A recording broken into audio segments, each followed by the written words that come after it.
तो मैंने बड़ा हौसला मन में रख के सोचा कि कहीं तो एमबीए वालों को ऊपर उठाऊं। तो मैंने कहा लेकिन तुम्हारी इनकम आगे बढ़ेगी नहीं इससे ज़्यादा। You have a stable income, but if you had been in service, you would have grown faster. You would have got increments every year. मतलब ये बात समझाने में 1 घंटा लग गया। तोड़ के सेंटेंस बोलने पड़ रहे थे।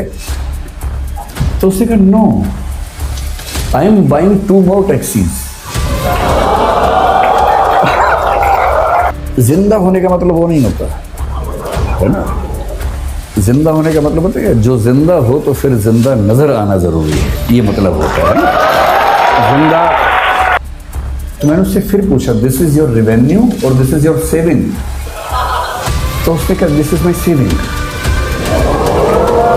वहां से 5 दिन काम करे, 2 दिन मस्ती करते हैं, बोले ऑल 7 days। क्योंकि मस्ती तो वहां के लोग करते हैं ना, बाहर से जाते हो तो भविष्य में मस्ती करने के मूड में होते हैं, अभी मेहनत करते हैं। फिर वो समझ गया कि मेरी इनकम काउंट करना चाह रहा है, तो उससे खुद ही बोला on average I earn $12,000 to $14,000 per month. फिर मैंने 80 से गुणा कर दिया खटाक से, तो मैं समझ गया कि ये महीने के 10 से 12 लाख कमा लेता है। तो मैंने उससे फिर पूछा दिस इज योर रेवेन्यू और दिस इज योर सेविंग? भाई आप तो कॉमर्स के लोग जानते हैं, रेवेन्यू अलग है, सेविंग अलग है। नेट इनकम है कि ग्रॉस इनकम है, उसी में सारा खेल हो जाता है। और वैल्यूएशन की दुनिया इसी खेल पे चल रही है कि कुछ का कुछ बोल के वैल्यूएशन करवा लेना है। तो उसने कहा दिस इज माई सेविंग।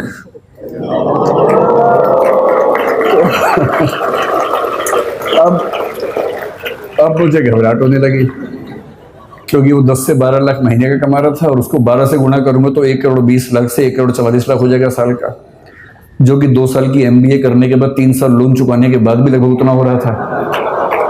तो आप लोग बुरा मत मानिएगा, एमबीए वाले लोग है ना, आप लोग कॉमर्स की दुनिया में पढ़ रहे हैं, बुरा मत मानिएगा। मैं तो केवल ये बताना चाह रहा हूँ कि दुनिया के रुझान क्या हैं।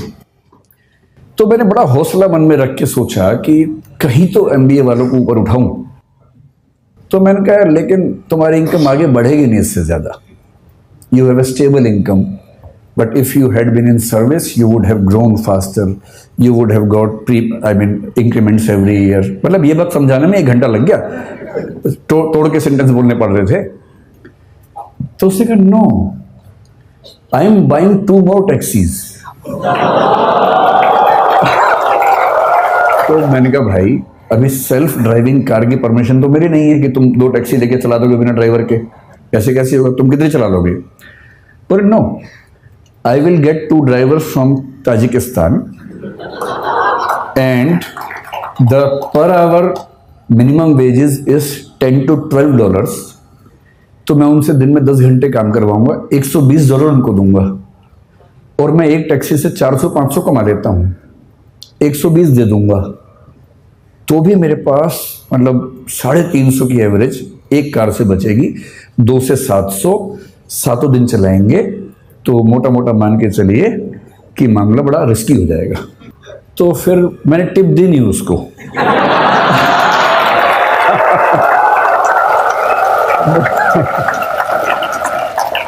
मुझे चिंता थी कि जब मैं उतरूंगा कहीं वो मुझे टिप ना दे दे थोड़ी सी कि भाई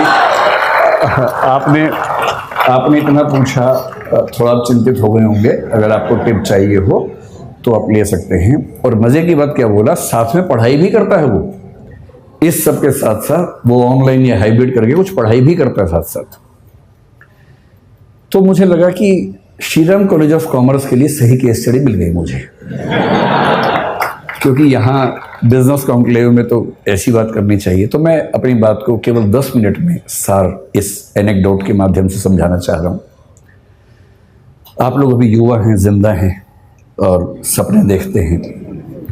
जिंदा होने का मतलब वो नहीं होता है ना। जिंदा होने का मतलब होता है जो जिंदा हो तो फिर जिंदा नजर आना जरूरी है, ये मतलब होता है ना। जिंदा, एक बहुत प्रसिद्ध शेर है, उसूलों पे जो आँच आए तो टकराना जरूरी है, जो जिंदा हो तो फिर जिंदा नजर आना जरूरी है।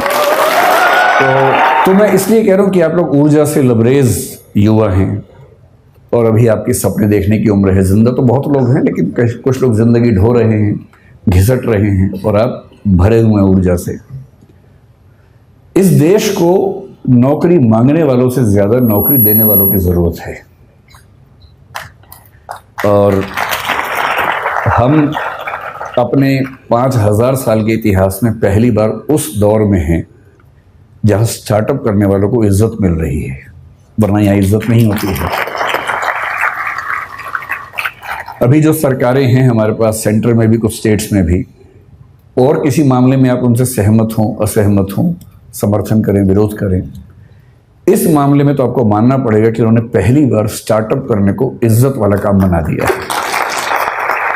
और यदि ऐसा बना ही दिया है, और फिर श्रीराम कॉलेज ऑफ कॉमर्स के ग्रेजुएट्स जिन लोगों ने बिजनेस को इतना ध्यान से समझा है, उसकी बारीकियां समझी हैं, वो उसके बिना अगर वो भी नौकरी ढूंढते रहेंगे तो फिर देश कैसे आगे बढ़ेगा। तो कुछ साल नौकरी करना ठीक है, लेकिन यदि मुझसे पूछेंगे तो मैं ये कहूँगा कि अगर आप वैसे व्यक्ति हैं कि चुपचाप जिंदगी गुजार लेनी है तो ठीक है, कीजिए नौकरी। नौकरी करनी है, साथ में कुछ किताबें लिखनी है तो कीजिए नौकरी। पर यदि कुछ बड़ा सोचा है, अगर आप चाहते हैं कि आप इस देश और समाज को कुछ बड़ा योगदान दे सकें, तो सबसे अच्छा विकल्प है उद्यम। और उद्यम का मतलब केवल आर्थिक उद्यम नहीं होता है। उद्यम का मतलब है कि आप जोखिम लेने वाले व्यक्ति हैं, आप बहुत शांत व्यक्ति नहीं हैं। और जोखिम लेना कुदरत ने सिखाया, हमें प्रकृति ने सिखाया है। प्रकृति के विधान में सुरक्षा नहीं होती है, प्रकृति के विधान में जोखिम ही जोखिम है। वो तो हमने शहरों में गांवों में सुरक्षा डेवलप कर ली है, और थोड़ी बहुत सुरक्षा जिंदगी में रहे तो अच्छा भी लगता है। लेकिन जंगल का नियम, प्रकृति का नियम सुरक्षा पर नहीं टिका है, वो खतरों पे टिका है, जोखिम पे टिका है। जो भी आप में से अपनी जिंदगी को शानदार बनाने के लिए जोखिम लेने को तैयार है, मेरी नज़र में वही एंटरप्रेन्योर है, वही उद्यमी है। और जोखिम केवल पैसे के लिए नहीं होता है, होना भी नहीं चाहिए। जोखिम महात्मा गांधी ने भी लिया, अंबेडकर साहब ने भी लिया, दोनों शानदार वकील थे। डॉक्टर अंबेडकर, मैं परसों कोलंबिया विश्वविद्यालय में गया जहाँ से उन्होंने पीएचडी की, एक पीएचडी की, लंदन स्कूल से दूसरी 3 पीएचडी की उन्होंने। इन लोगों ने अपने अपने सफल करियर को दांव पर लगा के जोखिम लिया कि देश को एक अच्छा राजनीतिक और सामाजिक मंच मिल सके। ये सोशल एंटरप्राइज है, पॉलिटिकल एंटरप्राइज है। कबीरदास हों, गुरु नानक हों, या महात्मा बुद्ध हों, महावीर स्वामी हों, इन सब ने अपने अपने समाज को बेहतर बनाने के लिए अपनी जान को जोखिम में डाला। ये सब उद्यमी लोग हैं। कोई स्पिरिचुअल एंटरप्राइज करता है, कोई सोशल एंटरप्राइज करता है। आप बिजनेस एंटरप्राइज वाले लोग हैं, लेकिन मैं इतना ज़रूर कहूँगा कि बिजनेस में पैसा कमाना ज़रूरी है, क्योंकि वही आपको ज़िंदा रखेगा, वही आपके उद्यम को चला पाएगा। लेकिन कोई भी उद्यम जो सिर्फ पैसा कमाता है, वो समाज को फ़ायदा नहीं पहुंचाता है। और मैं एक बात अक्सर कहता हूँ, आखिरी बात आपसे वही कह रहा हूँ कि अगर अपने जीवन को एक ठीक दिशा देनी है तो सिर्फ एक काम कीजिए। बहुत बुरा लगेगा, पर मुझे ये सलाह मेरे एक मित्र ने दी थी, मैं आपको दे देता हूँ। आज घर जाके अपनी ओबिचुअरी लिखिए। ओबिचुअरी का मतलब होता है किसी के मरने के बाद अखबार में जो छपता है उसके बारे में, कि दुख के साथ सूचित किया जाता है कि फला फला की मृत्यु इस तारीख को इस वजह से हो गई है। उसके बाद की 4 लाइनें आप अपने बारे में क्या चाहते हैं लिख लीजिए, उसे बनाइए विजन स्टेटमेंट। वो लाइनें कई तरह की हो सकती हैं। एक ये हो सकती है कि इस व्यक्ति ने जीवन में खूब पैसा कमाया, इसने गुटखा बनाने वाली कंपनी बनाई, इसने अरबों रुपए कमाए और इसकी वजह से कई लाख लोग कैंसर से मरे, और पैसा खूब कमाया।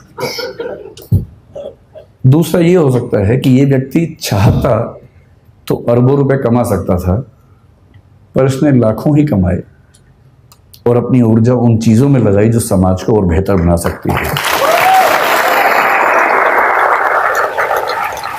ये चाहता तो डीजल की कार बना के खूब पैसा कमा सकता था, तेल के कुएं खोद के खूब पैसा कमा सकता था, पर इसने सोलर पैनल्स में अपनी ऊर्जा लगाई, क्योंकि इसे चिंता थी कि मेरे साथ साथ इस समाज का भी भला होना चाहिए। तो जो मैं कंक्लूडिंग रिमार्क के तौर पे कहना चाह रहा हूँ, आप लोग इस देश के भविष्य हैं, स्टार्टअप की दुनिया के भविष्य हैं। कुछ बड़ा कीजिए और ऐसा मत कीजिए जो केवल और केवल बिजनेस तक सीमित हो।